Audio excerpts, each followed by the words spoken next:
တွေ့တာမှုရှိလာပြီဆိုလို့ရှိရင်စွန့်လွတ်မှုကိုစွန့်လွတ်ရမယ့်အချိန်ကိုတွေးလိုက်တာနဲ့တပြိုင်နက်တောကဖြစ်သွားဆုံးရှုံးတဲ့အခါမှာလဲတောကဖြစ်သွားအဲ့ဒီတောကကိုဘယ်သူကဖိတ်ခေါ်လာတာတော့လို့ဆိုရင်တွေ့တာမှုကဖိတ်ခေါ်လာတာဒါကလက်တွေ့ရှုဆင်ခြင်းကြည့်လို့ရတဲ့အနေအထားတစ်ခုပေါ့ဘုန်းကြီးတို့တွေတန်တရားထဲမှာခရီးသွားနေကြတာပြောကြတယ်ကိုယ်ဝန်ကိုထမ်းကိုလန်းကိုသွားတယောက်တည်းသွားကြတာမှတ်နေသို့တော့တယောက်တည်းလို့ပုဂ္ဂိုလ်အနေနဲ့ပြောရတော့လဲပဲ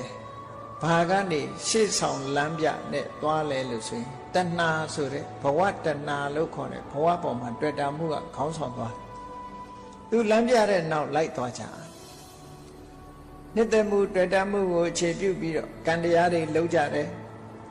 အမှန်မသိတဲ့အဝိဇ္ဇာကနေပြီးတော့လွယ်မှားသွားအောင်အထင်အမြင်တွေဖြစ်လာအောင်ဖန်တီးပေးတယ်တဏှာကကျင့်နှံ့မှုတွေဖြစ်အောင်လုပ်ပေးတယ်ကံတရားကနေပြီးတော့တွန်းထုတ်ပေးလိုက်တယ်ဟောတဏှာရဲ့အဝိဇ္ဇာရဲ့ကံရဲ့ဒီသုံးခုကပေါင်းပြီးတော့ဘုန်းကြီးတို့ဘဝတွေကိုရှေ့ဆောင်ပေးနေတာဘယ်ဘဝဖြစ်ကောင်းလိမ့်မယ်လို့ထင်တယ်ဘာလို့ကောင်းလိမ့်မယ်ထင်တော့ဆို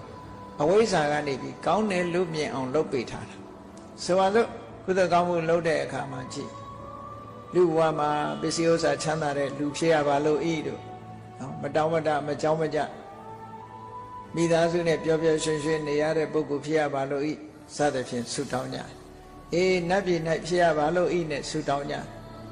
ဒါကဘသူကတောင်းခိုင်းတာတော့ဆိုအမှန်မသိခြင်းဆိုတဲ့အဝိဇ္ဇာအဲ့ဒီအဝိဇ္ဇာကမျက်လှည့်ပြထားသည့်အတွက်ကြောင့်တဏှာကလိုချင်တာတွေပေါ်လာအဲ့ဒီလိုချင်မှုကြောင့်ဒီလိုဆန္ဒတွေထုတ်ဖော်လာဆန္ဒတွေထုတ်ဖော်ပြီးရဖို့ကြိုးစားမှုဆိုတဲ့ကံတရားတွေကိုလှုပ်လာတယ်လှုပ်လာသည့်အတွက်ကြောင့်ကဲလူဘဝရလာပါပြီသူထင်တဲ့အတိုင်းပစ္စည်းဥစ္စာပြည့်ပြည့်စုံစုံနဲ့တထေးအိမ်လူလာဖြစ်ပါပြီတဲ့နော်မချမ်းသာဘူးလားချမ်းသာတယ်ငယ်ငယ်လေးတည်းကမိသားစုပြည့်ပြည့်စုံစုံနဲ့နေရတယ်ပျော်ပျော်ရွှင်ရွှင်အေးနောက်ဆုံးအချိန်ရောက်လာတဲ့အခါကျတော့ဒီပျော်ပွဲရွှင်ပွဲလေးတွေဟာအဆုံးသတ်သွားပြန်တာ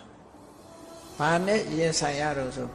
အိုခြင်းတရားနဲ့လည်းရင်ဆိုင်ရပြန်တယ်ကိုလိုချင်တဲ့ဘဝလေးမှာဘာနဲ့အဆုံးသတ်တော့ဆိုအိုခြင်းနဲ့အဆုံးသတ်တယ်နာခြင်းနဲ့အဆုံးသတ်ရတယ်သေခြင်းနဲ့အဆုံးသတ်တယ်